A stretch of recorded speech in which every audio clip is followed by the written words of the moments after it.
മലപ്പുറം മഞ്ചേരിയിൽ കാട്ടുപന്നി കുറുകെ ചാടിയതിനെ തുടർന്ന് ഓട്ടോറിക്ഷ മറിഞ്ഞ് ഡ്രൈവർ മരിച്ചു. കാരക്കുന്ന് പഴയടം തടിയംപുറത്ത് ഷഫീഖാണ് മരിച്ചത്. 40 വയസ്സായിരുന്നു. ഷഹദ് റഹ്മാൻ മലപ്പുറത്ത് നിന്ന് വിവരങ്ങളുമായുണ്ട്. ഷഹദ്, മഞ്ചേരിയിൽ കാട്ടുപന്നി കുറുകെ ചാടിയതിനെ തുടർന്നാണോ അപകടമുണ്ടായത്? എന്താണ് ഈ തടിയംപുറത്ത് ഷഫീഖിന്റെ മരണത്തിലേക്ക് നയിച്ചത്? എന്താണ് വിവരങ്ങൾ? ഗോപി, ഇന്നലെ രാത്രിയാണ് സംഭവം നടക്കുന്നത്. രാത്രി 9 മണിയോടുകൂടി അദ്ദേഹം ജോലി കഴിഞ്ഞ് ഭാര്യയുടെ വീട്ടിലേക്ക് പോവുകയായിരുന്നു. ഭാര്യയുടെ സഹോദരൻ ഇന്നലെ ഗൾഫിൽ പോകുന്ന ദിവസമായിരുന്നു. അതിന്റെ ഭാഗമായിട്ട് ഭാര്യ വീട്ടിലേക്ക് പോകുന്ന വഴിക്കാണ് ഈ കാട്ടുപന്നി ഓട്ടോക്ക് കുറുകെ ചാടിയത്. തുടർന്ന് ഓട്ടോ മറയുകയും തൽക്ഷണം അവിടെ നിന്ന് അദ്ദേഹം മരിക്കുകയുമായിരുന്നു എന്നുള്ളതാണ് ഇപ്പോൾ ഇവിടെയുള്ള കൂടിയിട്ടുള്ള നാട്ടുകാരും അദ്ദേഹത്തിന്റെ സുഹൃത്തുക്കളും ഒക്കെ തന്നെ പറയുന്നത്. കാരണം ഈ മേഖലയിൽ ഇതിനു മുൻപും പലതരത്തിലുള്ള അപകടങ്ങൾ ഉണ്ടായിട്ടുണ്ട്. നിരവധി മരണങ്ങൾ സംഭവിക്കുകയും ചെയ്തിട്ടുണ്ട്. രാവെന്നോ പകലെന്നോ വ്യത്യാസമില്ലാതെ കാട്ടുപന്നി യഥേഷ്ടം ഇത്തരത്തിൽ ഇതുവഴി കടന്നു പോകുന്ന ഒരു മേഖല കൂടിയാണ്. ആ ഒരു ഘട്ടത്തിലാണ് ഇന്നലെ രാത്രി ഇത്തരത്തിൽ ദാരുണമായിട്ടുള്ള ഒരു സംഭവം ഉണ്ടായിട്ടുള്ളത്. ഇപ്പോൾ അദ്ദേഹത്തിന്റെ മൃതദേഹം ഈ മഞ്ചേരി മെഡിക്കൽ കോളേജ് മോർച്ചറിയിൽ സൂക്ഷിച്ചിരിക്കുകയാണ്. അല്പസമയത്തിനകം പോസ്റ്റ്മോർട്ടം നടപടികൾ ആരംഭിക്കും. അദ്ദേഹത്തിന്റെ ബന്ധുക്കളും സുഹൃത്തുക്കളും എല്ലാവരും ഇവിടെ ഉണ്ട്.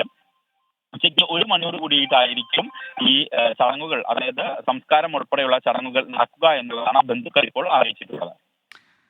ശരി, മലപ്പുറം മഞ്ചേരിയിലാണ് കാട്ടുപന്നി കുറുകെ ചാടിയതിനെ തുടർന്ന് ഓട്ടോറിക്ഷ മറിഞ്ഞ ഡ്രൈവർ മരിച്ചത്. കാരക്കുന്ന് പഴയടം തടിയംപുറത്ത് ഷഫീഖാണ് മരിച്ചത്. 40 വയസ്സായിരുന്നു. ഇന്നലെ രാത്രിയാണ് സംഭവം. ഷഹദ്, അവിടെ സ്വാഭാവികമായിട്ടും നാട്ടുകാർ ഇക്കാര്യത്തിൽ ആശങ്കയിലായിരിക്കും. നാട്ടുകാർക്ക് ഭീതിയുണ്ടോ?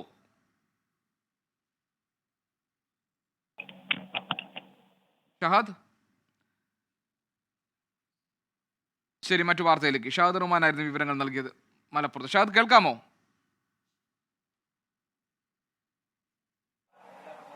തീർച്ചയായും ഷഹദ് കേൾക്കുന്നുണ്ടല്ലോ അല്ലേ? ഇവിടെ നാട്ടുകാരെല്ലാവരും തീർച്ചയായും കേൾക്കുന്നുണ്ട്. പറഞ്ഞോളൂ.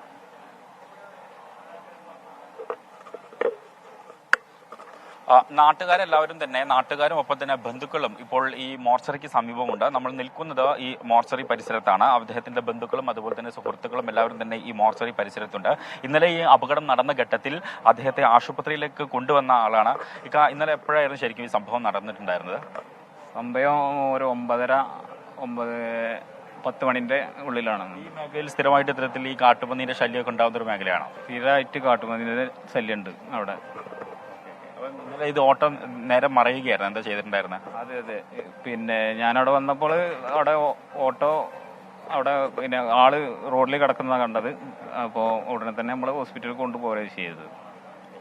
ഇതാണ് യഥാർത്ഥത്തിൽ സംഭവിച്ചത്. കാരണം ഇന്നലെ ഭാര്യയുടെ അനിയൻ ഗൾഫിൽ പോകുന്ന ഒരു ദിവസം കൂടിയായിരുന്നു. അതിന്റെ ഭാഗമായിട്ടായിരുന്നു ഇന്നലെ ഇത്തരത്തിൽ അദ്ദേഹത്തിന്റെ ഭാര്യ വീട്ടിലേക്ക് അദ്ദേഹം പോകുന്ന വഴിക്ക് ഈ അപകടം സംഭവിച്ചിട്ടുള്ളത്. എന്തായാലും അല്പസമയത്തിനകം പോസ്റ്റ്മോർട്ടം നടപടികൾ പൂർത്തിയാകും. ഏകദേശം 12 മണിയോടുകൂടി പോസ്റ്റ്മോർട്ടം നടപടികൾ പൂർത്തിയാകും എന്നുള്ളതാണ് ഇവിടെ നിന്നും ബന്ധുക്കളെ അറിയിച്ചിട്ടുള്ളത്.